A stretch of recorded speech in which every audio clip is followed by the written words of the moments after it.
Bonjour les garçons, ça va? J'espère que vous allez super bien. Dans cette occasion, je vais vous expliquer les temps grammaticaux des passés composés parce que vous devez l'utiliser pour faire cette mission. Bien, on commence. Les passés composés. Pour l'emploi, on utilise les passés composés pour parler d'événements ou d'actions qui ont eu lieu dans le passé. Par exemple, hier, je suis allé au cinéma. Je suis né en 1974. Nous avons acheté cette maison en 1987. Alors, pour la formation, le passé composé est formé du verbe avoir ou être au présent de l'indicatif suivi du participe passé du verbe. La majorité des verbes se construit avec le verbe avoir et tous les verbes en ER forment le participe passé en E accent aigu. Par exemple, ce matin, nous avons regardé un film à la télévision. La semaine dernière, nous avons dîné dans un très bon restaurant. Tu as mangé tous les fruits. Ils ont travaillé tout l'été. Attention, les verbes naître, aller, venir, monter, arriver, passer, entrer, rester, sortir, partir, rentrer, descendre, mourir, revenir, retourner, devenir, se construit au passé composé avec le verbe être. Par exemple, hier soir, il est allé au cinéma. Tu es monté dans le bus. Je suis passé chez mes amis. Alors, les participes passés courants, réguliers et irréguliers. Les verbes qui finissent par ER passent au participe passé avec E accent aigu. Par exemple, manger, manger. Venir, venu. Sortir, sorti. Partir, parti. Descendre, descendu. Mourir, morte. Naître, né. Voir, vous. Voir, vous.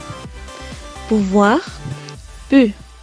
Vouloir, voulu. Prendre, pris. Alors, ici, nous avons la structure pour les passés composés à la forme négative. Vous devez mettre premièrement les sujets, après né ou n apostrophe, après auxiliaire, puis pas, et finalement les participes passés. Par exemple, nous n'avons pas fait les devoirs. Alors, avec les verbes pronominaux, vous devez mettre premièrement les sujets, après né ou n apostrophe, puis pronom, après auxiliaire, après pas, et finalement les participes passés. Par exemple, je ne me suis pas couché tard. Ici, nous avons une petite maison dans laquelle vous pouvez trouver les verbes qui utilisent le verbe être comme auxiliaire pour faire les passés composés.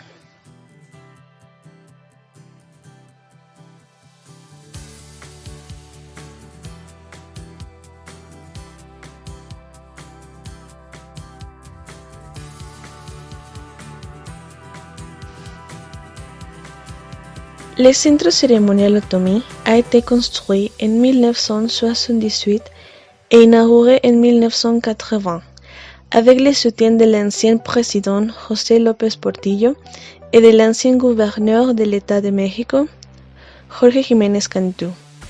Il est situé dans l'éjido de la municipalité de Santiago Temoaya, État de México. Il concilie les cultures préhispaniques et modernes.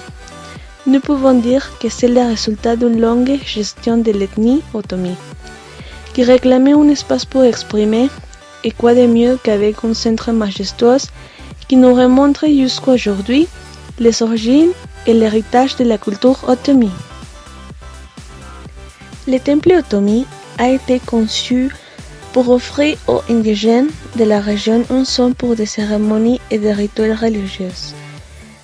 Depuis plus de 3 décennies, il se trouve au pied du cerro de la cathédrale, au cours de la forêt Otomi Mexica, un parc national de 2800 hectares rempli de lacs, de barrages, de pins, de chênes verts, d'aguilillas et de cerfs de queue blanche. Le complexe qui couvre 50 hectares est divisé en 2 sections principales, la place du Colosse et de la place des Sagittaires. La première accueille des visiteurs avec une gigantesque fraîche faite en peintre et de sculpteur Luis Aragon.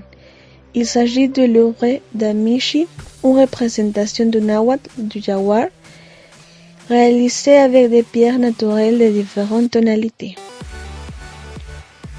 Puis, en marchant sur les sentiers escarpés vers le haut du centre, on arrive à la place du Sagittaire, où la complexité des nombres et des significations de la cosmogonie Otomi entre en jeu. Sur les seuils se détache la figure de 3 flammes qui font allusion au corps, à l'esprit et à la volonté du peuple Otomi. Sur cette cour octagonale, on peut admirer des dessins des sculpteurs. Au niveau supérieur, il y a 52 colonnes composées de 2 serpents entrelacés qui représentent à la fois la semaine qui compose une année et les 52 ans du cycle du calendrier aztèque. Si vous montez un peu plus haut, vous pouvez admirer 2 énormes structures coniques qui symbolisent l'escargot à l'eau et à la musique. Celles-ci sont directement liées au mois de l'année. Il y a aussi un monument à Tata Hiade, le dieu soleil. Sur le côté ouest de la cour se trouve un espace doté de 7 colonnes qui symbolise les 7 cavernes d'où sont nées les 7 tribus nahuatlacas.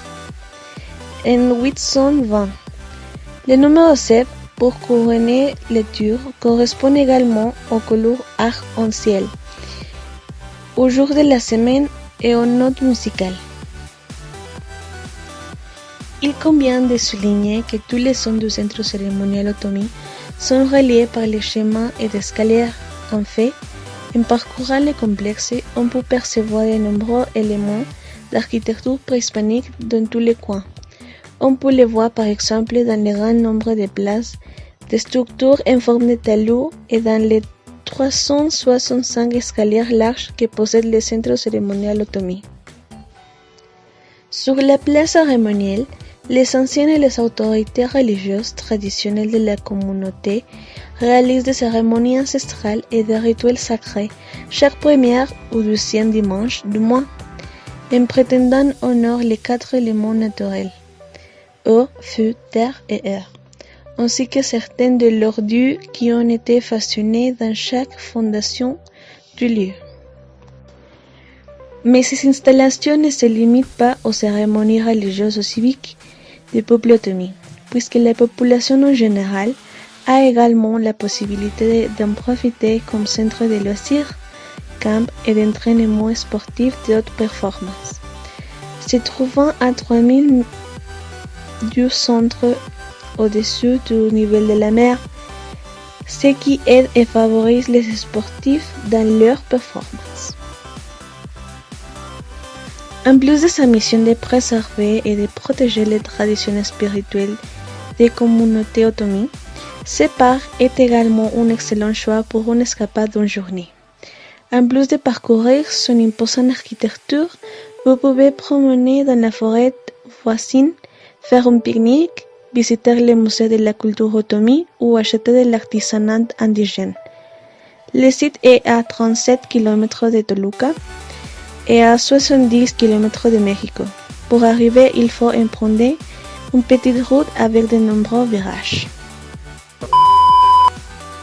Alors, j'espère que vous avez maintenant une idée plus claire sur ce que vous devez faire pour cette mission. Si vous avez des questions, écrivez à votre professeur Brenda, Patty ou moi sur Classroom. Bien, ce sera tout de ma partie. Merci beaucoup et bonne journée à tous. Au revoir.